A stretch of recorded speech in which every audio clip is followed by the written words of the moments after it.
Okay, so here it is. I've been testing out the Corsair K63 10 keyless keyboard. Now, I'm going to start this video by saying I am not affiliated or sponsored by Corsair in any way, shape or form.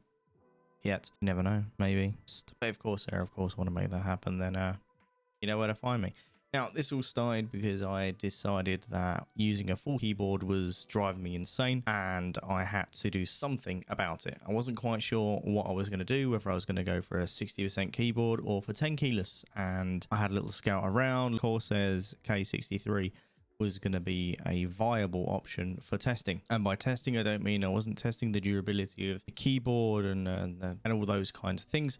What I was actually testing is it suitable for me? So this test was a very personal test for me. It literally is all about whether I could get along with this keyboard. Now, a lot of things changed. The differences between my previous keyboard and the keyboard that I'm currently using, the K63, is that before I was using Cherry MX brown switches and now I'm using the Cherry MX red switches. Now, I was a little bit unsure about red switches. I'd never used them before. Cherry MX brown always seemed to be something that I enjoyed purely because they weren't as tactile and clicky as the blue switches and they weren't quite as soft as red switches. Now, this had all come from reviews and things like that. So what I decided was take the plunge. There's only one way to really find out whether I'm going to enjoy it, and that's just to get one. So I had a little look online. I was looking for a second-hand board. I didn't want to pay a full price for a board I was testing and that I may not pursue using again in the future if I don't get on with it. So this all started literally with me posting out that I was going to be testing this K63 keyboard,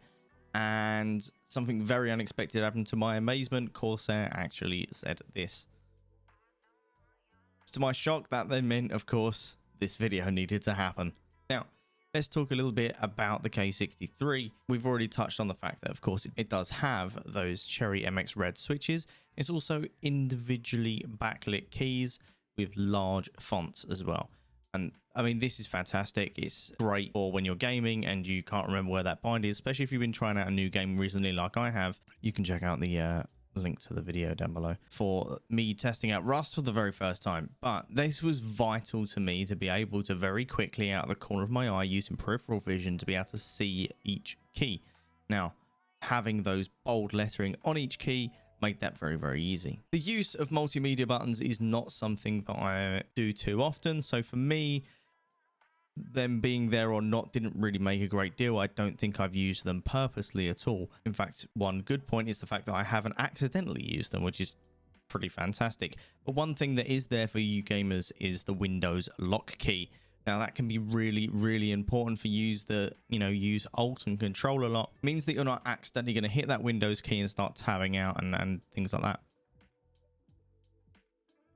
So sound and usability, the keyboard is fantastic. I've used it for just over a week playing Rust. I've also been doing some editing, whether that's artwork or videos, and some slight animation work as well, surfing the web and writing scripts. I've tried to give it the best test I can to make sure that this board is suitable for me. Now, we are going to keep this video relatively short. Where are we at? Quite simply, this board is fantastic. If you are looking for a 10 keyless board, which means you do not have the numpad, the Corsair K63 10 keyless keyboard, mechanical MX red switches, should you be buying one? Now, this is a personal opinion, but straight up, just get one. If you're considering reducing from a full-size board to a 10 keyless and you don't want to go as far as a 60% board, then the K63 is a fantastic option.